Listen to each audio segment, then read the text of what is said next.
Magandang gabi po sa inyo lahat guys. Meron na po tayong update po ngayon tungkol po sa kalagayan po ng ating presidente.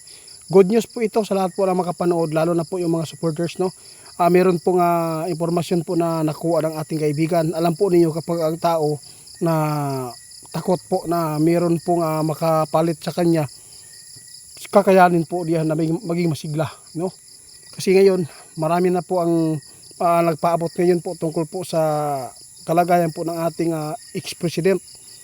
Kaya ito po ang mga ipapaabot ng ating kaibigan na nakuha po nila ngayon na impormasyon, lalo na napakaraming mga tao na kasubaybay sa atin nagtanong na kumusta na po daw si BBM.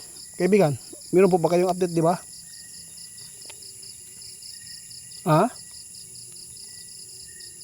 Oh, salamat. Good news po ito guys para sa lahat, no. Si President po sa totoo lang ay nagpalakas na. Alam po natin na mayroon po talagang karamdaman, ngunit dahil po ayaw po niya na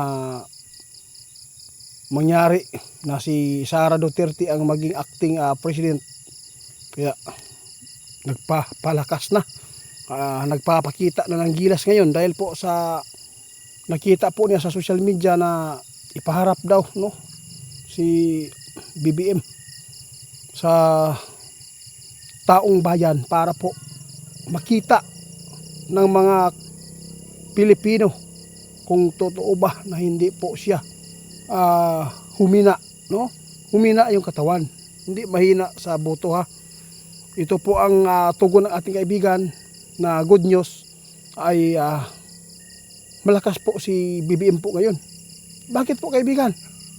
Pat nag-iba ang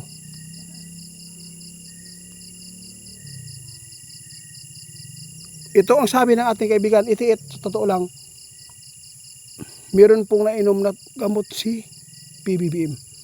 Ngunit masakit din po ito, no? Bad news din.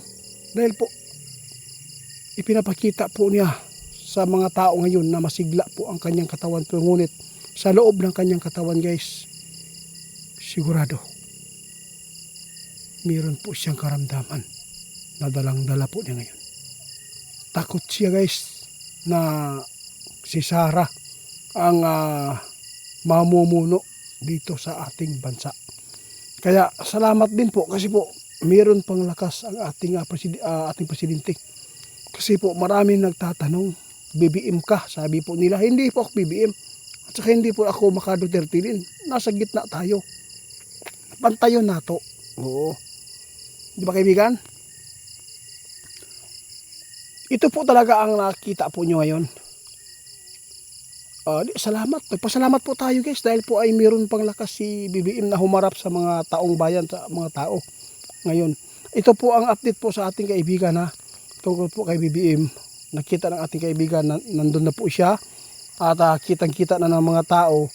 Pero guys, sa totoo lang guys, yung sinabi ng ating kaibigan, babalik at babalik pa rin sa dati kung ano man po ang kanyang dalang sakit ngayon. Kahit pa itatago man nila yan, dahil po takot sila na si Sara na ang maging acting president po dito sa ating bansa, dahil po ayaw po nila matanggap yan. Sigurado mapapahamak ang lahat kapag si Sara po yung makapalit nito. Dapat po ay maging malakas po, kahit na lang po sa pamamagitan po ng sa social media, nagpapakita kayo na nandyan kayo, na namumuno pa rin, kahit po ay meron po kayong tinataglay po ngayon. Maraming nagsasabi kaibigan, maraming nagtawas po sa mga albularyo sa kay BBM, meron pong nagkulam. Grabe, hindi po ako makapaniwala ito kaibigan. Oo, di ba sinabi po ninyo, kapag ang tao na meron pong finding sa doktor, ibig sabihin wala, hindi kinulam.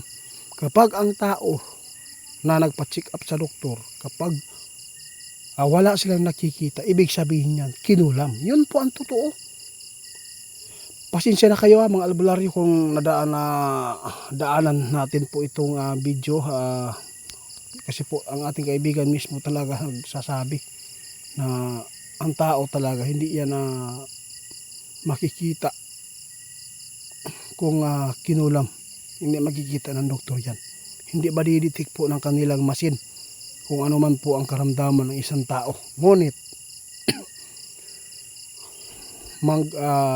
tawag ito, albularyo talaga. Kailangan po yung albularyo kapag hindi makikita ng doktor po ang inyong karamdaman doon sa inyong katawan, di ba? Oo. Hindi po tayo pwedeng maggawa-gawa lang po ng kwento, no? Diretso-diretso lang kayo nagtatawa sa sinabi po ninyo.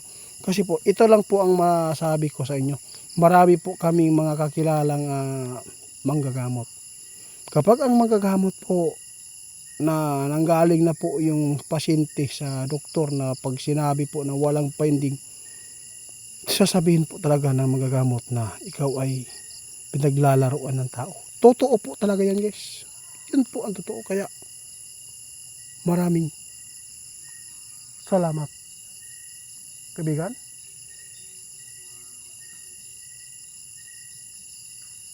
Oo nga. Kaya hanggang dito lang muna, guys, ha. Kasi may